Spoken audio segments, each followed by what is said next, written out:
नमस्कार, मेरा नाम है मंजीत ठाकुर और मैं किस्सा कहानी पर आपको सुना रहा हूं कर्नल रंजीत का लिखा उपन्यास भयंकर मूर्ति। ये बदला लेने वाली अफ्रीका की भयंकर मूर्ति ज़ोंबी के ताने बाने में उलझी एक रोमांचकारी कथा है, जिसे बड़े ही कलात्मक ढंग से पेचीदा पर्दों को उठाकर हत्या के रहस्य को सुलझाने की कोशिश की गई है। तो सुनिए कर्नल रंजीत का लिखा उपन्यास भयंकर मूर्ति। वो एक बहुत ही विचित्र दिन था जब मेजर बलवंत और सोनिया बंबई से दिल्ली पहुंचे। नई दिल्ली रेलवे स्टेशन से टैक्सी में साउथ एक्सटेंशन तक आते हुए उन्हें एहसास ही नहीं हुआ था कि वो दिल्ली के एक सामाजिक इतिहास का भयानक दिन था। मेजर को उस दिन की भयानकता का एहसास सोनिया के चाचा लाला केदारनाथ वर्मा, जो पंजाब हाईकोर्ट के अवकाश प्राप्त जज थे, उनकी कोठी में पहुंचने पर हुआ। लाला केदारनाथ वर्मा ने सोनिया के साथ मेजर बलवंत को देखा तो उनके चेहरे पर छाई हुई मूर्धनी ताजगी में बदल गई, और जब नमस्ते आदि के बाद सोनिया ने बताया कि वो 15 दिन के लिए दिल्ली आए हैं, तो लाला केदारनाथ वर्मा का चेहरा एक अज्ञात संतोष के प्रकाश से चमक उठा। अब उन्होंने चिल्लाकर आवाज दी, रीटा, रूबी, नीचे आओ, देखो तो कौन आया है। और फिर उन्होंने स्वर बदलते हुए धीमी आवाज में पुकार कर कहा, तुम भी आओ, घर में 2 मेहमान आए हैं। यह आवाज उन्होंने अपनी पत्नी को दी थी। 2 लड़कियां जिनकी आयु में मुश्किल से 1 वर्ष का अंतर होगा दौड़ती हुई आईं और सोनिया की टांगों से लिपट गईं। सोनिया ने झुककर बारी बारी उनके सिर पर चुंबन दिया। फिर सोनिया से अलग होकर उन्होंने हाथ जोड़कर मेजर को नमस्ते की। इतने में बंद दरवाजे का कमरा खुला और एक अधेड़ आयु और ऊंचे कद की स्त्री बाहर निकली। वो सोनिया की चाची सरस्वती थी। सरस्वती की नजर सोनिया पर पड़ी तो वो बाहें फैलाकर उसकी ओर बढ़ी। ओहो, मेरी बेटी सोनिया, वैसे तो ये तुम्हारा ही घर है, लेकिन कोई सूचना तो दी होती। सोनिया पांव छूने के लिए झुकी, लेकिन सरस्वती ने उसे छाती से लगा लिया और उसके गालों पर चुंबनों की वर्षा कर दी। सोनिया का गुलाबी रंग अंगारे की तरह दहकने लगा। जब वो एक दूसरे से अलग हुई तो मेजर ने बढ़कर चाची के पांव छू लिए। सरस्वती प्यार से मेजर के बालों में उंगलियां फेरने लगी। तुमने अच्छा किया कि दोनों साथ आए हो, सरस्वती बोली। तुम दोनों को साथ देकर जी बहुत खुश होता है। जाओ, जाकर हाथ मुंह धो लो, मैं अभी नाश्ता तैयार कर देती हूं। सरस्वती दाईं ओर बढ़ी। क्यों, रतन कहाँ है? सोनिया ने पूछा। उसे तो कल से जवाब दे दिया है। बहुत बुरा जमाना जा रहा है बेटी, पहले तुम्हारा नाश्ता तैयार कर दूं, फिर सारी बात सुनाऊंगी, कहकर सरस्वती चली गई। चलो, मैं तुम्हें ज्यादा देर तक परेशान नहीं करना चाहती, सोनिया ने कहा और फर्श पर पड़े हुए अपने और मेजर के सूटकेसों की ओर देखा। लालाजी सूटकेसों की ओर बढ़े तो मेजर ने लपक कर दोनों सूटकेस उठा लिए और सोनिया की ओर देखा, जिसे पूछ रहा हो कि किधर चलना होगा। सोनिया को अपने चाचा की कोठी के हर भाग की जानकारी थी। उसे मालूम था कि उसके चाचा ने मेहमानों के लिए 2 कमरे बनवाए थे जो हर तरह से मुकम्मल थे। सोनिया मेहमान खाने की ओर चल दी। मेजर उसके पीछे पीछे हो लिया। वे दोनों कमरे आपस में मिले हुए थे। बीच की दीवार का दरवाजा दोनों कमरों में खुलता था। मेजर ने अपना सूटकेस एक कमरे में और सोनिया का दूसरे कमरे में रख दिया। वो सोनिया को इस बात का समय देने के लिए कि वो रीटा और रूबी की चीजें उन्हें दे सके, फिर से लाला जी के पास आ गया, जो पहले ही बढ़ियों के पास खड़े थे। मैंने आपसे पूछा था कि मखमल में टाट के ये पैबंद क्यों लगवाए जा रहे हैं? इतनी सुंदर खिड़कियों का हुलिया क्यों बिगाड़ा जा रहा है? मेजर ने कहा।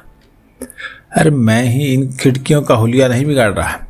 अगर आप बाहर जाएं और घूम फिर कर देखें तो आपको अधिकतर बंगलों और कोठियों में वैसी ही खिड़कियां नजर आएंगी, और ऐसी खिड़कियां पिछले 2 दिनों में बनवाई गई हैं। पिछले 2 दिनों में? मेजर ने आश्चर्य से कहा। सैनिक स्तर पर ऐसी खिड़कियां बनवाने का मतलब मेरी समझ में नहीं आ रहा। आप बंबई से आ रहे हैं, इसलिए आप नहीं जानते कि इस शहर का क्या हो रहा है। इस शहर पर भय का भूत मंडरा रहा है। हर आदमी जिसके पास कुछ दौलत हो और जिनके घर में 1 या 2 छोटी बेटियां हैं, बहुत डरा हुआ है। मैं तो सोच भी नहीं सकता कि मनुष्य इतना पत्थर दिल और जालिम भी हो सकता है। मैंने सैकड़ों कातिलों और डाकुओं के मुकदमों के फैसले सुनाए। हत्या की वारदातों का मेरे दिल पर कुछ कम ही असर होता है, लेकिन इस घटना ने तो मेरे भी होश उड़ा दिए हैं। परसों सुबह से मैं भी जब अपनी इस आधुनिक किस्म की खिड़कियों की तरफ देखता था तो मेरी नसों में खून जमने लगता था। आखिर मैंने भी यही फैसला किया कि इनमें लोहे के सींचे वाले चौखटे फिट करवा लेने चाहिए। मैं आपकी बातों से अभी तक कोई नतीजा नहीं निकाल सका कि पूरे शहर में डर की वजह क्या है।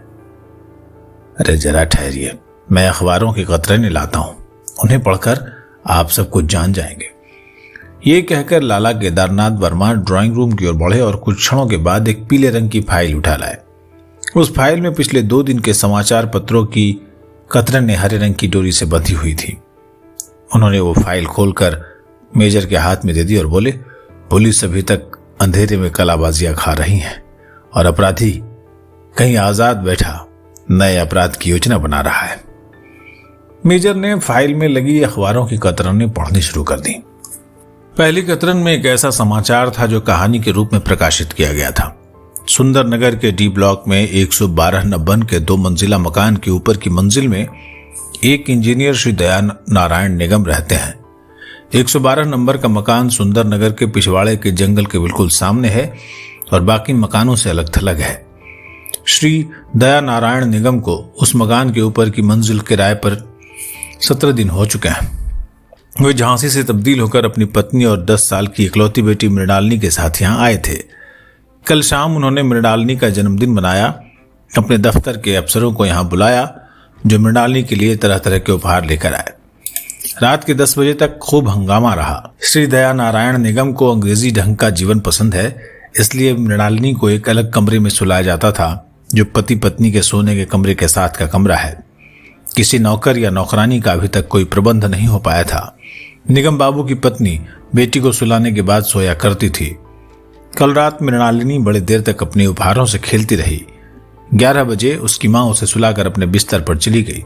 11:30 बजे मृणालिनी की माँ उसके कमरे में रोशनी पाकर यह देखने के लिए आई कि कहीं मृणालिनी जागकर फिर अपने उपहारों से तो नहीं खेलने लग गई। लेकिन मृणालिनी के कमरे में कदम रखते ही उसके पैरों तले से जमीन निकल गई। आंखों के सामने अंधेरा छा गया। मृणालिनी अपने बिस्तर पर नहीं थी और खिड़की खुली हुई थी। उसके मुंह से एक हल्की सी चीख निकल गई और वो पछाड़ खाकर गिर पड़ी। उसके धम से गिरने की आवाज सुनकर निगम बाबू हड़बड़ा कर उठे और मृणालिनी के कमरे की ओर भागे। भीतर का दृश्य देखकर उनका दिल भी धक से रह गया और टांगें कांपने लगी। मृणालिनी अपने बिस्तर पर नहीं थी और पत्नी फर्श पर निश्चेष्ट पड़ी थी। एकाएक ये विचार उनकी छाती को छुरी की तरह चीरता चला गया कि वे पत्नी और बेटी दोनों से हाथ धो बैठे हैं।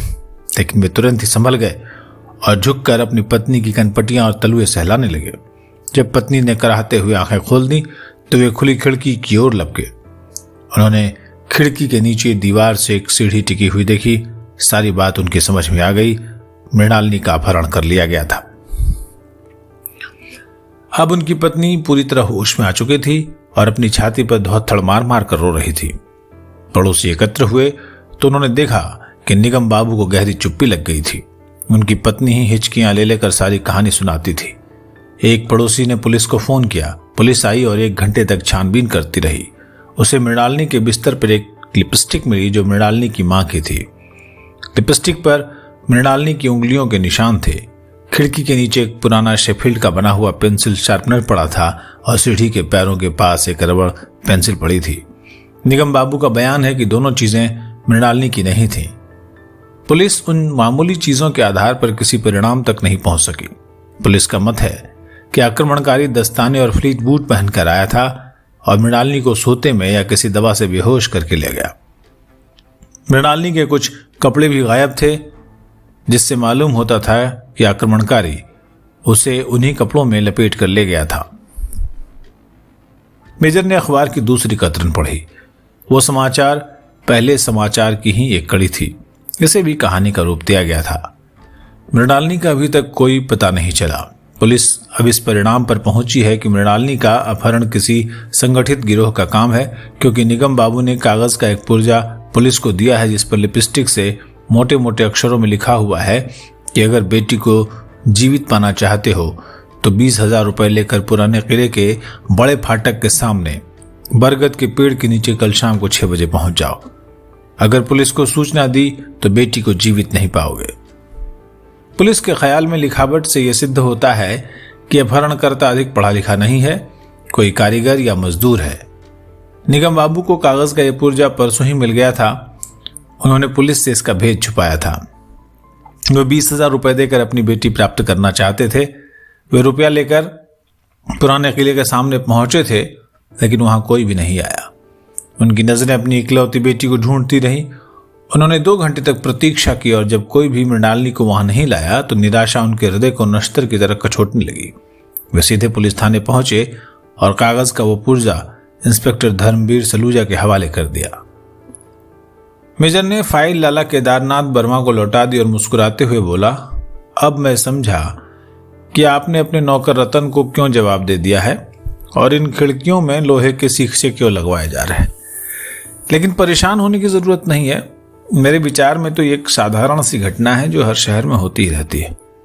आप इसे साधारण सी घटना कहते हैं और यहाँ लोगों की जान पर बनी हुई है। अगर पुलिस के बयान से को सही समझ लिया जाए तो ये एक संगठित गिरोह का काम है, तो फिर कोई भी घर सुरक्षित नहीं है। इस गिरोह का दूसरा हमला किसी भी घर पर हो सकता है। लाला जी ने तर्क प्रस्तुत किया। मैं समझता हूं कि पुलिस के गैर जिम्मेदाराना बयान और अखबारों की अटकलों ने भय और आतंक को बढ़ा दिया है। मैंने जो कुछ पढ़ा है उससे मैं अनुमान लगा सकता हूं कि मृणालिनी का अपहरण करने वाले व्यक्ति का किसी भी गिरोह से कोई संबंध नहीं है, और इसका कारण यह है कि कोई संगठित गिरोह बच्चे का अपहरण करने के बाद इस भोंडे तरीके से बच्चे को छोड़ने के पैसे नहीं मांगता। मेरे विचार में जिस व्यक्ति ने मृणालिनी का अपहरण किया है एक ऐसा व्यक्ति है जो कुछ पुराना क्लर्क है और चाइल्ड फिक्सेशन के उलझन का शिकार है। इसकी व्याख्या यूँ की जा सकती है कि कुछ लोगों के दिलो दिमाग में अपने किसी बच्चे का ख्याल हमेशा के लिए जमकर रह जाता है। ये कोई ऐसी स्त्री या कोई ऐसा पुरुष हो सकता है जिसका पति या जिसकी पत्नी अपनी मृत्यु के बाद बच्चा छोड़ जाती है और फिर वो बच्चा भी मर जाता है। उस बच्चे का ख्याल उस स्त्री या पुरुष के दिलो दिमाग से किसी भी तरह नहीं निकल पाता है। वे अपने बच्चे का बदला प्राप्त करने की कोशिश करते हैं। मृणालिनी के अपहरण के मामले में भी चाइल्ड फिक्सेशन का शिकार एक पुरुष है और वो कोई क्लर्क है। अब उसकी पत्नी अपने पीछे एक बच्ची छोड़ गई होगी और वो बच्ची भी मर चुकी होगी। उसे मृणालिनी के रूप में अपनी बच्ची का प्रतिरूप मिल गया होगा और मैं विश्वास के साथ कह सकता हूं कि मृणालिनी इस समय झांसी में होगी। मैं समझा नहीं, मृणालिनी झांसी में क्यों होगी? लाला जी ने आश्चर्य से पूछा। मेजर मुस्कुराया और बोला, आप मेरी बात मान लीजिए कि मृणालिनी झांसी में है। उसे झांसी में निगम बाबू के दफ्तर का वो क्लर्क उठा ले गया है जो दफ्तर के समय के बाद मृणालिनी को पढ़ाने भी जाता होगा। पुलिस यदि झांसी जाए और ये पता लगाए कि वहां निगम बाबू के दफ्तर का कौन सा क्लर्क मृणालिनी को पढ़ाया करता था तो उसे मृणालिनी उसके यहां मिल जाएगी। अवश्य ही उस क्लर्क ने मृणालिनी को कहीं छिपा रखा होगा। अब मृणालिनी उससे ऊब भी चुकी होगी और अपने माता पिता के पास आने के लिए बेचैन होगी। वो उसे कोई लालच या दिलासा देकर रोक रहा होगा। ये कहकर मेजर मेहमान खाने की ओर चला गया। मेहमान खाने में सोनिया अकेली थी। वो अपना लिबास बदल चुकी थी। सोनिया ने उसकी छाती पर सिर रखते हुए कहा, हम यहाँ 15 दिन की छुट्टी पर आए हैं। कई सालों के बाद ये छुट्टियां मिली हैं। मनोरंजन? कैसी छुट्टी? अरे मैं एक जरूरी काम से आया हूं, एक लड़की की तलाश में। सोनिया, तुम अभी टेलीफोन डायरेक्टरी लेकर बैठ जाओ। इस शहर में अमूल्य और अलभ्य, या ये कहिए कि प्राचीन काल की बहुमूल्य और दुर्लभ चीजें बेचने वाली जितनी दुकानें हैं उनके पते नोट कर लो। अगर जरूरत समझो तो इस काम में अपने चाचा की भी मदद ले सकती हो, मैं जब तक तैयार हो जाऊं। नाश्ते के बाद हम लोग ऐसी चीजें बेचने वाली दुकानों के चक्कर लगाएंगे। मेजर बाथरूम की ओर बढ़ा और सोनिया टेलीफोन डायरेक्टरी लेकर बैठ गई। मेजर और सोनिया रात के 10 बजे वापस आए। दोनों बहुत थके हुए मालूम हो रहे थे। मेजर के चेहरे से प्रकट होता था कि उसे अभीष्ट वस्तु प्राप्त नहीं हुई थी।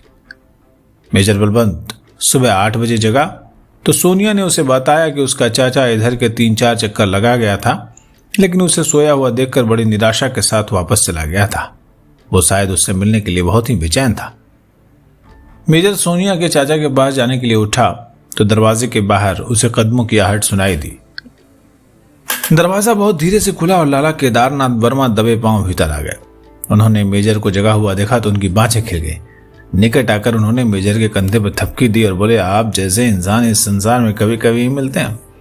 मैं तो सुबह से ही दंग हूं और वाह वाह कर रहा हूं। मैं तो सोच सोच कर हार गया हूं कि आपने कल कैसे एक फिल्म की तरह यह बात देख ली जो पुलिस 1000 कोशिश करने पर भी देख नहीं पाई थी।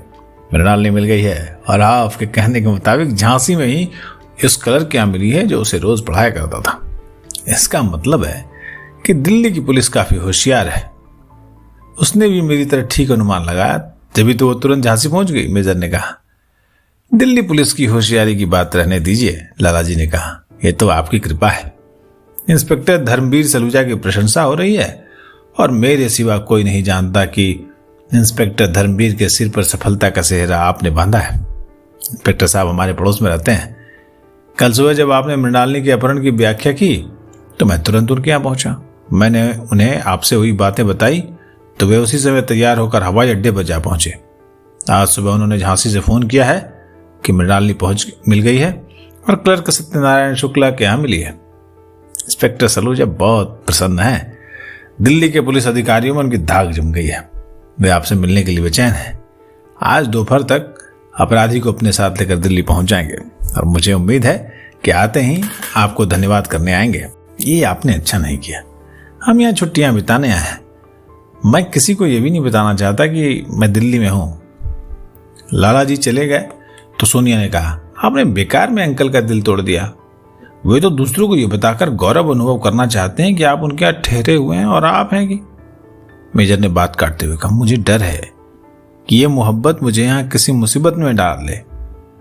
इस तरह मेरा काम अधूरा रह जाएगा और हमें 15 दिन से अधिक रुकना पड़ जाएगा। ये लड़की कौन है जिसकी तलाश में आप यहाँ हैं और दुर्लभ चीजों की दुकानों की खाक क्यों छानी जा रही है? सोनिया ने बात का रुख बदलते हुए कहा, इस सवाल का जवाब मैं उस समय दूंगा जब अपनी तलाश में सफल हो जाऊंगा। दोपहर बाद 3:30 बजे मेजर अपने काम पर जाने के लिए तैयार हो गया। सोनिया अभी तक ये तय नहीं कर पाई थी कि उसे कौन सी साड़ी पहनकर बाहर निकलना चाहिए। इतने में कदमों की आहट सुनाई दी और लालाजी हाँफते हुए प्रवेश किया। आपको इंस्पेक्टर धर्मवीर फोन पर बुला रहे हैं, लालाजी ने मेजर से कहा। मुझे? क्या आपने? मैंने थोड़ी देर पहले उनको सारा मामला समझा दिया था, लेकिन वो आपको बहुत ही जरूरी काम से फोन पर बुला रहे हैं। लालाजी और मेजर साहब चले गए तो सोनिया जल्दी से साड़ी बांधकर बैठक में जा पहुंची जहां टेलीफोन रखा था। मेजर फोन का चोगा उठाकर कान से लगा चुका था। मेजर साहब नमस्ते। दूसरी ओर से पुलिस इंस्पेक्टर धर्मवीर की आवाज आई। आप चुपके से दिल्ली चले आए, लेकिन सुगंध कहाँ छिपी रहती है? देखिए, आपके आने का पता चल गया है। मैं झांसी से मृणालिनी और सत्यनारायण के साथ वहां पहुंचा तो एक नया ही गुल खिल चुका था। आप यहाँ छिप कर रह सकते हैं। आप दिल्ली में हैं, सबको इसकी खबर हो जाएगी। हाँ जी, दुनिया में कोई बदनाम ना हो।